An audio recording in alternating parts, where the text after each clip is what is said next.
Agora ele precisa nos deixar. Levem no coração e na mente a mensagem que seu filho deixou.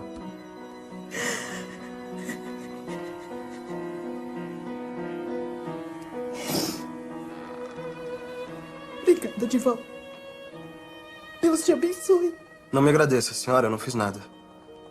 Sou apenas um mensageiro.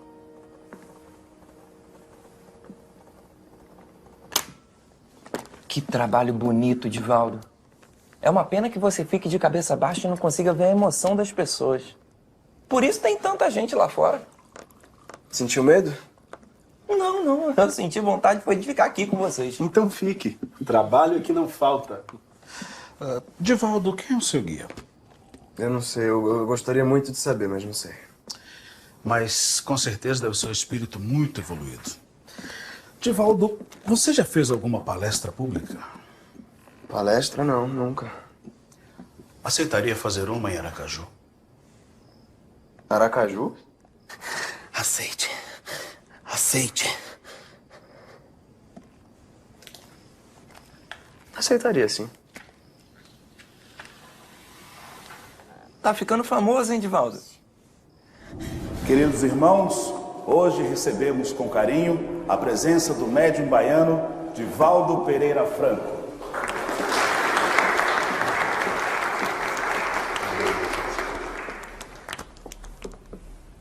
Senhoras, senhores, nós...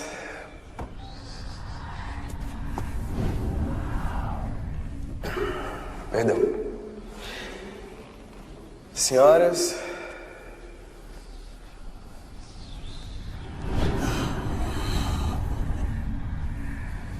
Senhores...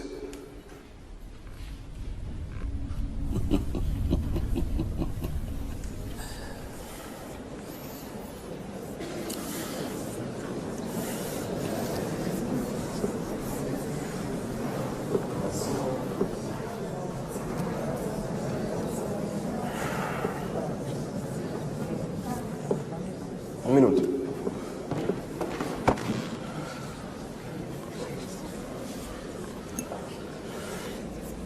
Eu sou o espírito de Humberto de Campos e ditarei o que tu vais falar esta noite.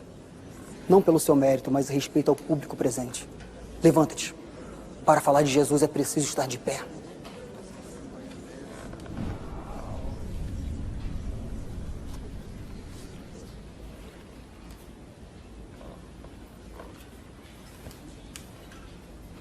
Concentra-te.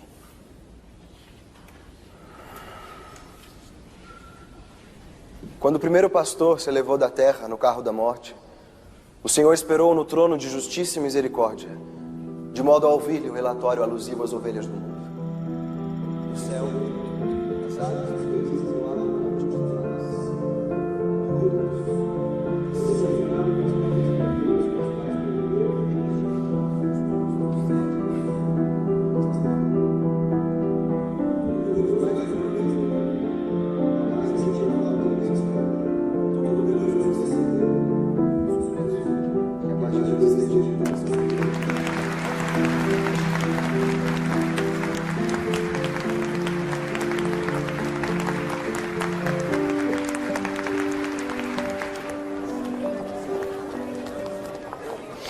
Estás orgulhoso de quê?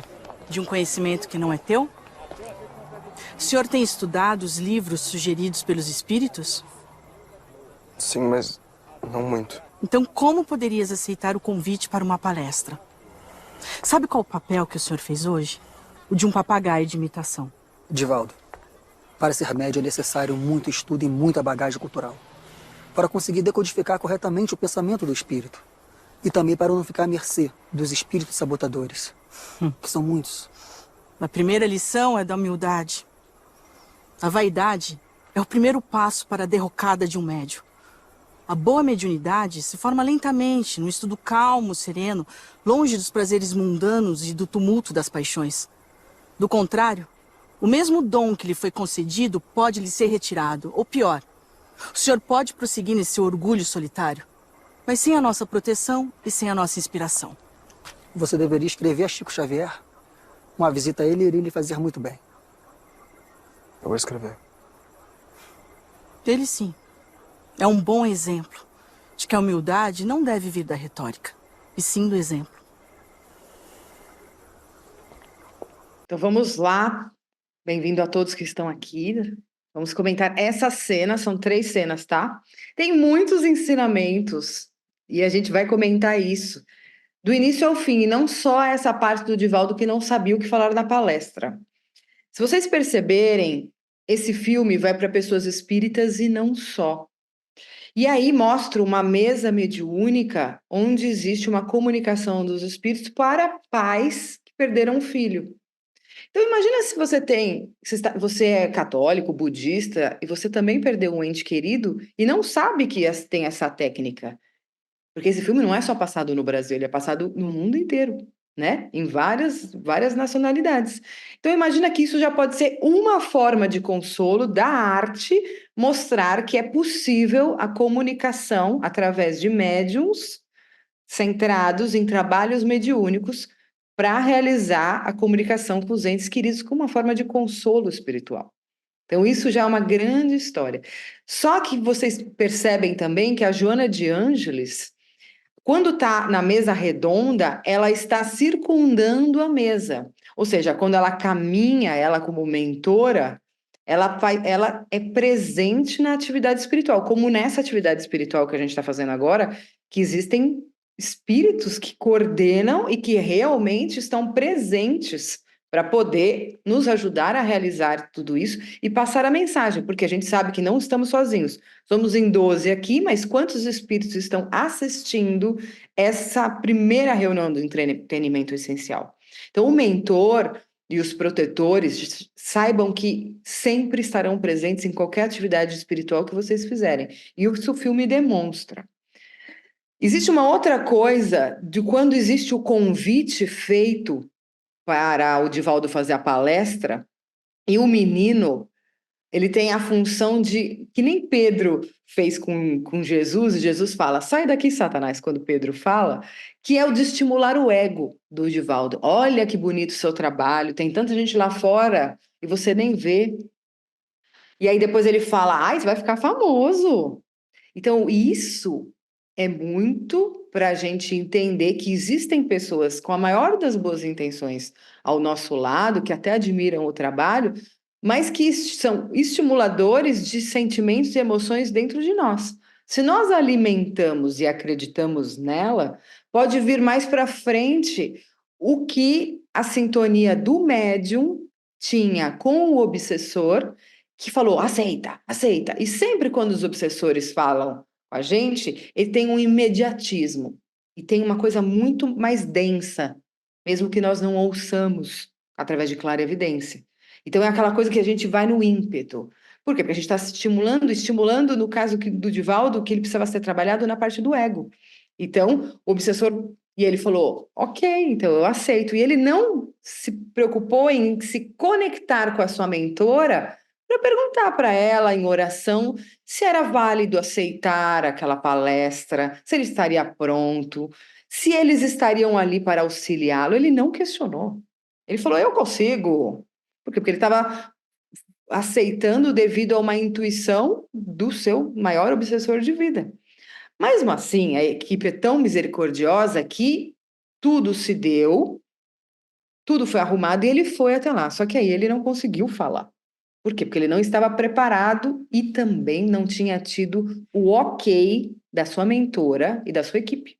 Isso, gente, para fazer um trabalho, precisa que eles aprovem. Nós somos simplesmente executores das tarefas do alto. Então, isso é muito importante. E aí foi, só que como, se realmente não pudesse acontecer, o evento teria dado errado, ele teria chegado atrasado, então não teria essa parte. Mas como ele tinha que ter esse ensinamento e tinham que passar essa informação para essas pessoas, se montou realmente uma proteção espiritual, a mentora foi, mesmo sem ela autorizar, foi o Humberto de Campos, e aí foi. Outra coisa que vocês têm que entender, quando ele não consegue manifestar, porque isso é uma característica do médium Divaldo Franco. Tem outros médiums, o Haroldo Dutra, eu não sei se é assim, outros palestrantes no mundo espírita, e não só no mundo profissional, que tem que ter uma irradiação do mentor ou do espírito guia que vai se manifestar. Então, é de um dos lados para pegar a parte do cérebro, tal. No caso do Humberto de Campos, lembrem que ele colocou a mão no ombro. O que a gente tem aqui atrás do ombro? O chakra humeral. O chakra humeral é aquele que a gente utiliza para escrever, para psicografar, para fazer comida, tá? Mas é um ponto de força que o Humberto de Campos ativou para poder conectar com essa parte aqui da mediunidade, pegar todo o campo mental do Divaldo, o chakra laríngeo e manifestar através do que ela denominou o papagaio. Então ele só tinha que, ele não incorporou ali, ele estava irradiado, tá? Através do toque da entidade de luz, Humberto Campos, de Campos, que é muito elevado, e aí, através do toque, espírito com espírito encarnado, né, consegue fazer essa simbiose para que essa mediunidade do Divaldo, que até hoje é muito evidente, você percebe em vários vídeos dele na internet, o quanto tem uma técnica espiritual por trás naquilo que ele fala, principalmente nas coisas de história. Tem coisas que eu vejo nos vídeos do Divaldo, e vocês também, a gente vai falar disso aqui, de que são conhecimentos muito elevados de nomes de cientistas, de história, isso tudo ele estuda? Sim. Ele tem uma bagagem? Sim. Mas é muito guiado. Então, ó, quem assiste ao vivo, eu assisti algumas palestras do Divaldo ao vivo, você percebe que realmente não é uma incorporação, mas é uma irradiação muito forte, e quem fala é ele junto com a equipe. Mas hoje em dia, e, né, desde aquela época, muito mais autorizado e guiado pelos espíritos, porque aprendeu a lição. E aí vocês entendem muito o meu papel dentro do Evangelho Essencial e do terço, mas muito mais no Evangelho, que tudo que eu falo antes, eu sou muito irradiada pela espiritualidade. E às vezes a minha boca fala, eu me vejo no vídeo depois, eu falo, gente, claro que eu lembro que eu falei disso. Às vezes eu não lembro, porque está incorporado, ou está muito irradiado. Mas eu não planejo nada naquela meia hora anterior.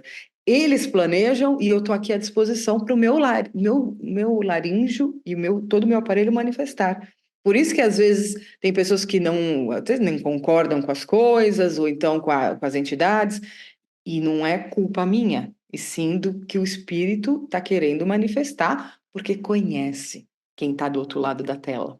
Porque conhece muito mais do que eu, porque não é impossível eu conhecer 80 pessoas. Então, para vocês entenderem, imagina o Divaldo conhecer todas as plateias que ele fez ao longo de todos os anos. Isso se dá com vocês.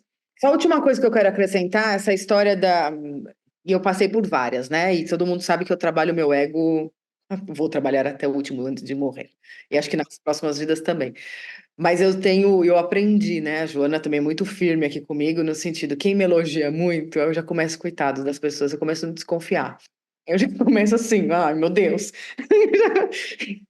Porque tem uma galera, tipo, quem entra no evangelho e começa a falar que o evangelho é a melhor coisa que aconteceu na sua vida e que eu sou o máximo, eu já não dou crédito. Por quê? Porque eu tive, nesses 4 anos, algumas pessoas daquelas mais boazinhas e que mais fizeram isso, que são as que mais criaram problemas depois. Mas, né, não sendo tão radical, né, porque tem pessoas muito boas e válidas, nós temos que ter essa consciência. Sim, que é legal que as pessoas tenham um bom momento, que eu contribuo com o meu corpo e vocês com o de vocês, que a Isabel deu uma grande ajuda para a pessoa. Faz parte, se a Isabel não fechasse a boca e não falasse, não teria sido de ajuda total. Os espíritos também utilizam. Só que a gente não pode acreditar nisso fielmente. Tipo, eu sou essencial. Nesse caso, não. Se não for a Carolina, vai ser a Joana, vai ser a Isabel, entendeu? Que vai falar. Então, a gente é necessário para o trabalho e fazemos parte de um grupo. E aí, o que vai sair da boca da Carolina ou da Isabel um dia. Então, é isso que eu não posso nunca acreditar de que eu sou a essencial, senão o trabalho acaba. Entendeu? É isso que o trabalho das entidades, assim. E uma das coisas que eu vivi, né, nas casas. Porque daí tá deixando o ego falar mais alto, né? E uma coisa que eu vi muito, eu nunca quero ser a Carolina de Jesus. Eu quero ser um membro da Essential Way, como vocês, né? Porque, ok, que tem mediunidade que às vezes eu tenho que ir para frente porque tem a Joana. Mas, assim, se não fosse a Marta, por exemplo, fazer a parte da segurança no evangelho com os eixos dela, já consegui. Então, tem umas coisas que eu tenho que ter essa consciência e isso é a vivência, sabe? São 4 anos de Essência Way lapidando a mediunidade. Daí o somos um, não é? Daí o somos um. E isso é muito importante para todos nós. No Caminho de Santiago foi provado, né? Que se não tivesse a Isabel, a Mili entrando na frente, lembra, gente? A Mili caminhando na frente, a Isabel segurando as ondas emocionais, eu dando a coordenada de liderança, mas também com os espíritos, cada um contribuindo, a Joana organizando coisas. As portuguesas a vestirem sempre da mesma cor sem combinarem, lembram-se? Claro. E ajudaram na organização, a Natália fazendo a parte, cada um fazendo a sua, porque isso é o sucesso. Eu vi médium cair pessoalmente do meu lado, porque segurou tudo nas costas. E tem uma hora que não dá para segurar tudo nas costas. E aí você cai. E aí você não tem o que falar na frente dos outros, que nem o Divaldo não tinha o que falar. Então, isso é bom ter a Essential Way, porque é escola, primeiro para mim, né? Para poder exercitar em 4 anos essa mediunidade aqui, que é fluorescente, mas e aí? Tem que ser na vida real lidar com pessoas, lidar com espíritos. E é isso que nós estamos aprendendo, né? No nosso dia a dia aqui. Então,